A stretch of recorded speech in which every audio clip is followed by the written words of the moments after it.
Now, an unlikely candidate has taken the lead in our polls, at least on the GOP side. Donald Trump has galloped ahead of the pack, and Peter Morici, economist and professor at University of Maryland, is here to help us break it down. Now, Peter, we know that Donald Trump has gained a lot of traction with his fight on immigration, illegal immigration. But one of the things that he said in terms of beating back Mexico, beating back China with these huge tariffs, and I immediately hark back to 1930, and I'm thinking, is that a mistake?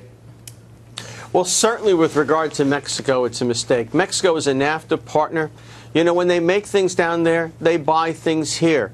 You know, what's going on here is Trump hit a nerve. Certainly what he said about Mexican Americans, or Mexican immigrants, excuse me, is reprehensible. But there is a deep frustration among conservatives with cities like San Francisco and where you're sitting in New York with de Blasio, you know, making themselves sanctuary cities and putting criminals on the streets and so forth. So, you know, and there have been situations that have been, you know, made well known. And, sure. And as a consequence, people see that, and it creates a lot of frustration. You know, Barack Obama, frankly, with his immigration policy and the tolerant behavior of states like mine, Maryland, have made Donald Trump possible. They created Donald Trump. But here's the thing, you know, and for me, I'm hoping that we can start to get some more clarity, because if we are declaring war against Mexico, if we are declaring war against China, I want to know how we're going to. Hey, listen, he's right. We've cut some pretty bad trade deals, I think.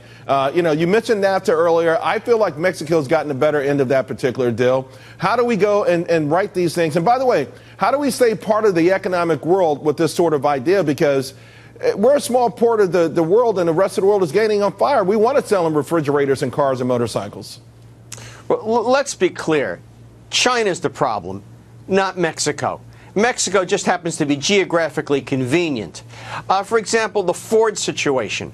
They're saying they're going to move their small car production, the focus down there.